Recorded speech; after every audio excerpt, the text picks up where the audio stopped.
देखिए अरम, जो बात मैं कहने जा रहा हूं ना, ये मैं एक ऑब्जर्वेशन के तौर पे कह रहा हूं, मैं अपनी राय नहीं दे रहा, मैं एक ऑब्जर्वेशन के, इस लिहाजा इसको इस कॉन्टेक्स्ट में समझा जाए। देखिए हमें किसी तरीके से ये समझ में आ गई है बात कि जो चीज हम खुद नहीं कर सकते हम पैसे के जरिए उसको करवा सकते हैं।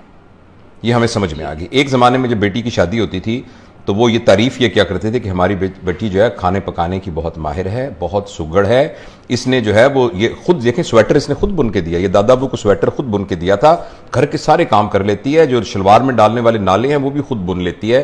तो इस तरह के क्राइटेरियाज पर हम ये कहते हैं सौमो सलाद की पाबंद है और वगैरह वगैरह, ये क्राइटेरिया होता था। अगेन मैं आपको बता रहा हूं, मैं ये नहीं कह रहा क्या सही है क्या गलत है क्या होना चाहिए, मैं एक ऑब्जर्वेशन बता रहा हूं।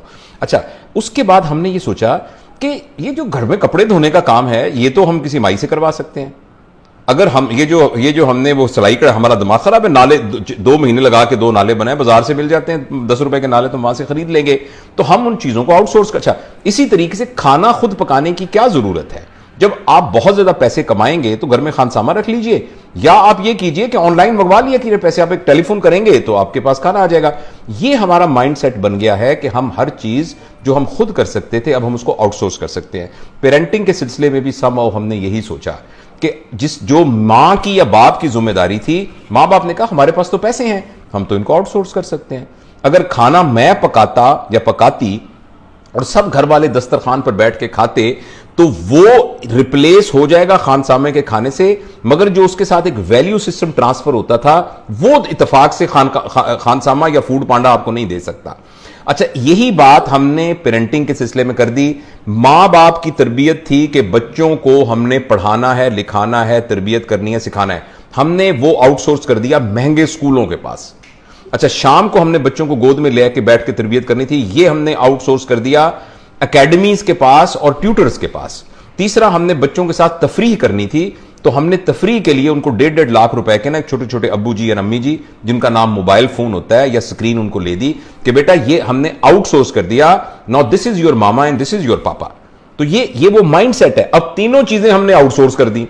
अब हम शिकायत करते हैं कि बच्चे हमारे ऐसे क्यों हो रहे हैं, बच्चे के ख्याल, हम तो अपने अब्बू के बड़े, हम तो उनके आगे नहीं चलते थे, हम तो उनका जूता सीधा किया करते थे, हम तो अब्बू आते थे सब लोग सर पे दुपट्टे ले लिया करते थे, अब बच्चों को परवाह ही नहीं होती, वो यार यार कह के मुझे बुलाते हैं और मेरी बात ही नहीं सुनते और वगैरह वगैरह। तो अब ये देखें ना, ये मैं अगेन दोबारा कह रहा हूं, ये जमाना बदल रहा है, बदले जमाने में चीजें डिफरेंट हो जाती हैं।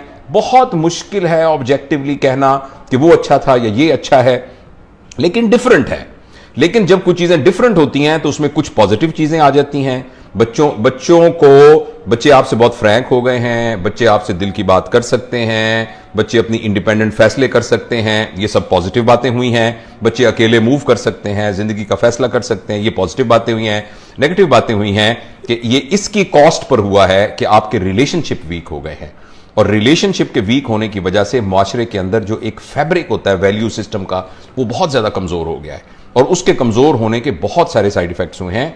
और इन सब, जैसे आपके सवाल का जवाब इस सिलसिले में यही था कि चूंकि हमें समहाउ पैसे पर जोम आ गया है, हमारा यह ख्याल है कि हम पैसे से सब चीजें ले सकते हैं, पैसे से आप गैजेटरी ले सकते हैं, पैसे से आप एसी ले सकते हैं, पैसे से आप एसी ले सकते हैं, सुकून वाली नींद नहीं ले सकते।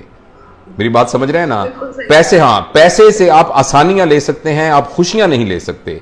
पैसे से बच्चों को कंफर्टेबल करके आला तालीमी इदारे की डिग्री ले सकते हैं, लेकिन बच्चों की तरबियत नहीं कर सकते। तो तरबिया, जो अरबी का बड़ा जबरदस्त लफ्ज है तरबिया, हम तरबिया को कंफ्यूज करते हैं ट्रेनिंग के साथ। ट्रेनिंग का उर्दू तर्जुमा है सिधाना। कभी आप देखिए, आप जंगल से एक भालू को पकड़ के लाइए, इतना बड़ा जानवर होता है भालू, अगर आपको यूं पकड़ ले तो भेज के रख देगा, हड्डियां तोड़ देगा।